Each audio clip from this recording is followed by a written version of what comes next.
Hi అండి, welcome back to Gruhalakshmi. Today recipe white sauce pasta.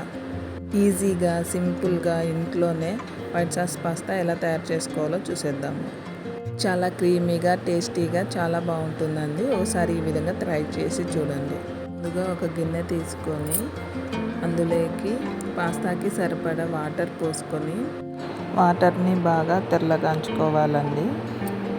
నీళ్లు మరిగేటప్పుడు రుచికి సరిపడా ఉప్పు, కొద్దిగా నూనె వేసి 250 గ్రామ్స్ పాస్తా వేసుకోవాలి.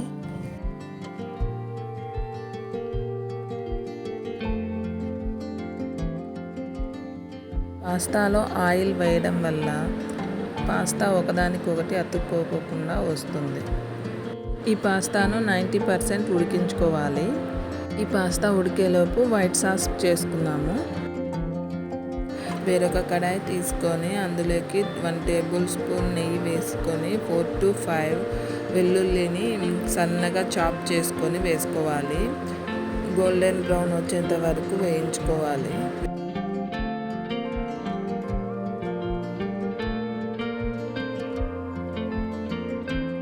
ఇప్పుడు ఒక మీడియం సైజు ఆనియన్ ఇలా ముక్కలు చేసుకొని వేసుకోవాలి. మీకు నచ్చిన షేప్స్లో కట్ చేసుకోవచ్చండి.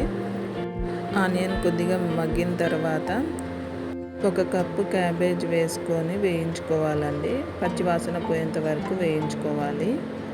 ఇక్కడ మీకు ఇష్టమైన వెజిటేబుల్స్ వేసుకోవచ్చు. బ్రోకలీ, మష్రూమ్, చికెన్ ఏం కావాలంటే అవి వేసుకోవచ్చండి. మీకు ఏ ఇష్టమైతే అవి.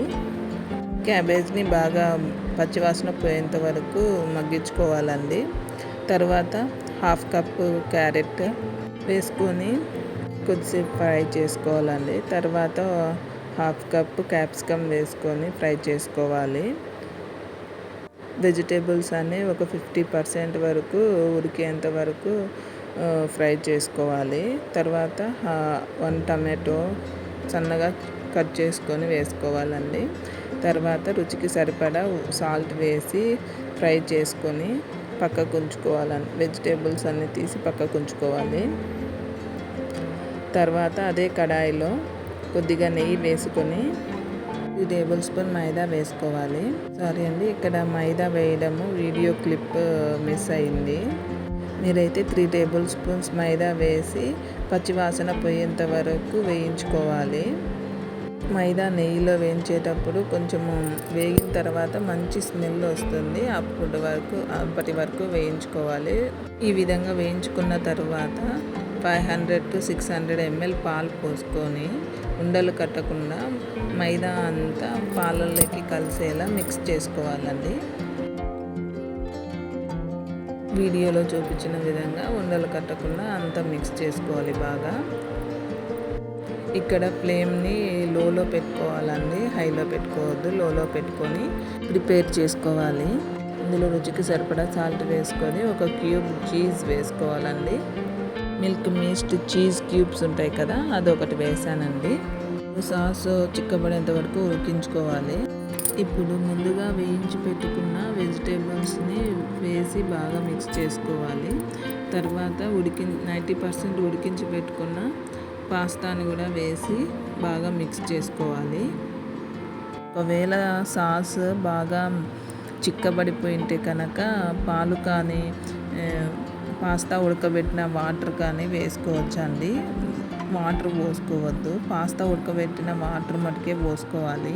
రుచికి సరిపడా చిల్లీ ఫ్లేక్స్ని, 1 టీ స్పూన్ మిరియాల పొడిని, 1 టీ స్పూన్ మిక్స్డ్ హర్బ్స్ని వేసుకొని బాగా మిక్స్ చేసుకోవాలండి.